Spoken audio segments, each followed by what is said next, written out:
Ciao, qui è Alessio Veneziano, dottore fisioterapista e parliamo di vitamina D, il perché è importante e come è collegata con il dolore persistente cronico. Se soffri di dolori persistenti, questo video ti sarà di incredibile aiuto perché la vitamina D non è in realtà solo una vitamina, ma è proprio un ormone che reagisce con varie cellule, se non tutte le cellule del nostro corpo, e può creare dei disbilanciamenti non solo nel sistema nervoso ma anche nell'immunitario, e vediamo quali sono quindi i valori in cui dobbiamo rimanere dentro se facciamo delle analisi del sangue, e ti voglio invitare a fare delle analisi del sangue e quindi capire qual è il tuo livello, perché se sei in carenza vediamo adesso, o insufficienza, vediamo adesso quali problematiche possiamo andare incontro. Prima di iniziare voglio tranquillizzarti che la vitamina D non è ovviamente un trattamento del dolore cronico. Nel mio canale saprai che c'è un approccio ben chiaro sul dolore cronico nociplastico, ovvero quello creato dal sistema nervoso centrale ipersensibile, quindi un approccio principalmente psicologico e emotivo, e ovviamente che va poi a trasmutarsi su la diminuzione dei sintomi. Ma la vitamina D, quindi dobbiamo prenderla, non dobbiamo prenderla, cosa dobbiamo fare? Dobbiamo pensare che sia la risoluzione di tutti i nostri mali oppure no? Andiamo a fare un attimo il punto della situazione. In questa tabella vediamo i livelli che abbiamo di vitamina D, dalla carenza al rischio di tossicità. Noi dobbiamo rimanere in mezzo. Questi valori 10, 10, 20, 20, 50 e 100 sono dell'ordine dei nanogrammi per millilitro, quindi questa è l'unità di misura se fate delle analisi, ma sicuramente ci sarà poi scritta sull'analisi qual è il valore giusto.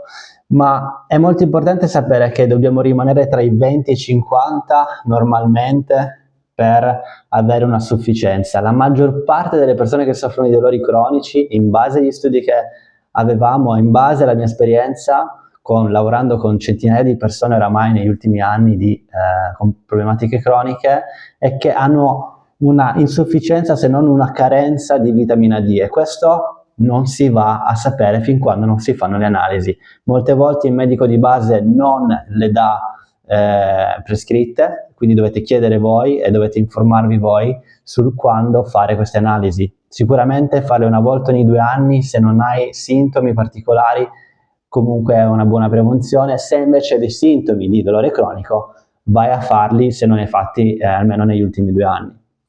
Anche perché è un trattamento molto economico qualora ci fossero delle insufficienze o delle carenze.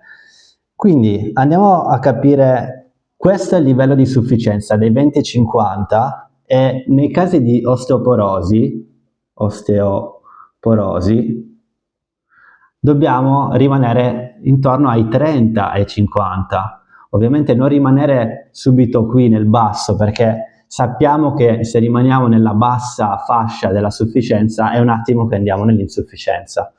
Quindi la vitamina D non è la causa del dolore, ma c'è una correlazione.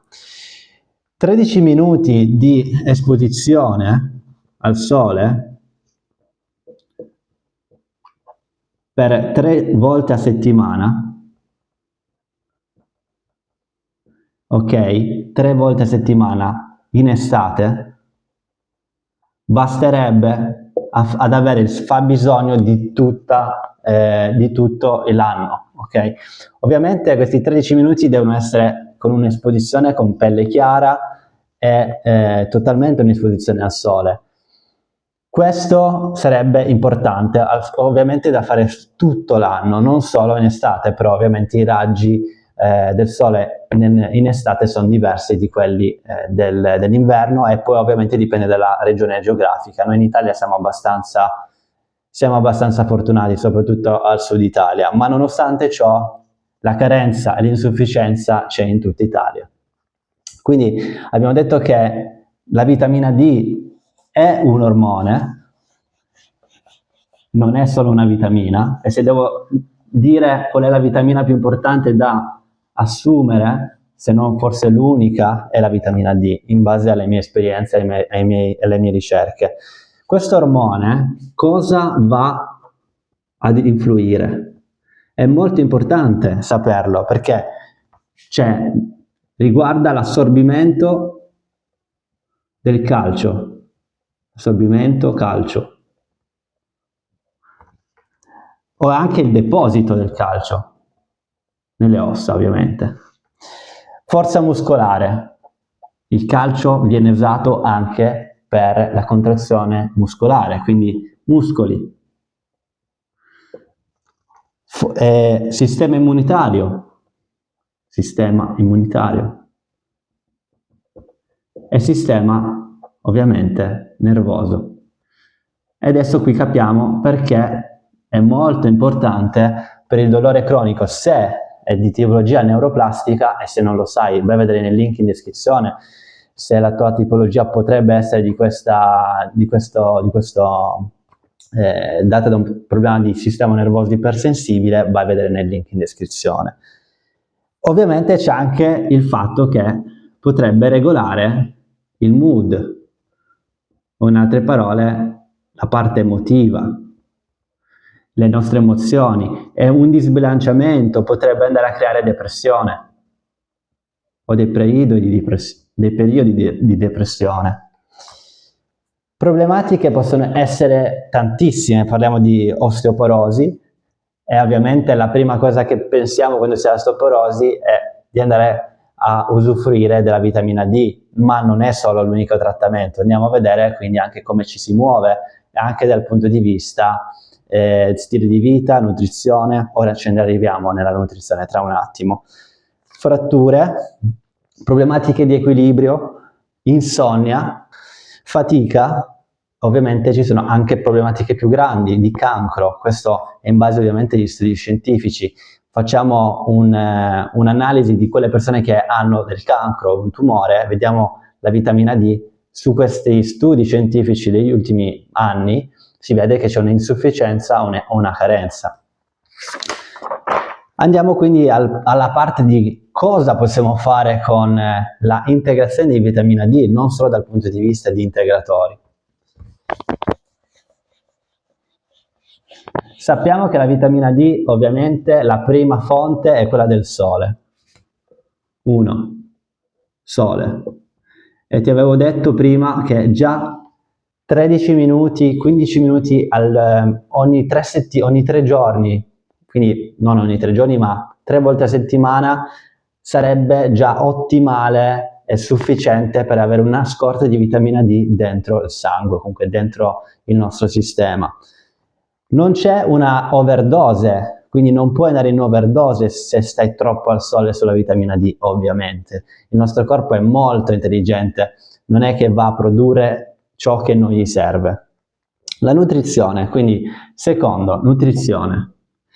Sappiamo che nel pesce si trova della vitamina D, ovviamente più andiamo sulla nutrizione dal punto di vista organico, quindi non allevati, quindi andiamo sul wild, parliamo di pesce come aringhe, salmone, tonno, sardine. Questi sono particolari pesci che possiamo andare ad integrare nella nostra dieta, per esempio. Il fegato sappiamo che dal punto di vista animale è quello che ha più in assoluto vitamine all'interno, non solo vitamina D, e anche le uova. E andiamo su integratori, che è l'altra parte, integratori, che in teoria si dovrebbero solo iniziare a prendere quando sappiamo i livelli di vitamina D nel sangue, quindi questo deve essere fatto attraverso una ricetta dal medico che ti va a prescrivere, o comunque vai tu privatamente a farti fare delle analisi del sangue e farle poi revisionare da un medico che ti dice ok, sei carente, non sei carente, quante ne dobbiamo prendere. Adesso poi ti dico dall'ultima parte cosa si può fare nell'integrazione. Quindi gli integratori, parliamo di integratori D2 o D3. La differenza quando tu vedi queste due tipologie di vitamina D è che la D2 arriva dalle piante e la D3 dagli animali. In base agli studi che abbiamo, la animale è quella che viene più assimilata, ok? Quindi questa qua andiamo a preferirla. Quando poi si parla di dosi, perché uno dice ok, sono insufficiente, sono carente o sono nella fascia bassa della sufficienza, andiamo a dire che le dosi raccomandate in base agli ultimi studi scientifici vanno per età. Ok, c'è una fascia degli adolescenti e adulti che è uguale, quindi mettiamo dai 18 ai 70, qua parliamo di 600 o 1000 IU, se è un'unità, ok? Quindi questo lo vedete nel retro dell'integrazione, quando comprate gli integratori, al giorno. Sappiamo che prenderli giornalmente invece che prenderli tutti insieme un giorno per la settimana o per il mese è meglio prenderli giornalmente per assimilarle meglio. Quindi quando siamo in età sopra i 70 questo valore in realtà aumenta e questo è molto importante perché sappiamo che la sedentarietà delle persone sopra i 70 è anche molto molto presente e quindi se non ci muoviamo, rischio di osteoporosi, ovviamente queste 800.000 unità molto probabilmente se non siamo molto a contatto con il sole queste saranno da prendere, ma ecco perché è importante poi andare a capire quali sono i valori in precedenza prima di prendere gli integratori. Nelle donne o in gravidanza, quindi gravidanza o in allattamento, parliamo di 600, anche loro, 600.000 unità per giorno. Quindi la carenza, per chi è in carenza, cosa vuol dire? Questo è per chi normalmente dovrebbe andare quando non si è in carenza, quindi normalmente queste sono le unità che uno deve prendere se non ha una molta esposizione al sole. Ma ovviamente quello che dico io è, vediamo se siamo in carenza, le prendiamo, se non siamo in carenza non le prendiamo o insufficienza. Quindi poi le dosi in carenza, il dottore, queste dovrebbe raccomandarle, vanno dalle 2000 alle 4000 unità per giorno. Questo vuol dire che normalmente in un mese e mezzo ristabiliamo i livelli sufficienti. Sopra le 4000 si potrebbe andare in tossicità, quindi non si raccomanda più di 4000 IU. Cosa vuol dire la tossicità? I sintomi sono quelli di fatica, costipazione, ipertensione. Quello che si pensa è che si vada a produrre un aumento di calcio sostanziale che poi crea tutte queste problematiche cardiovascolari.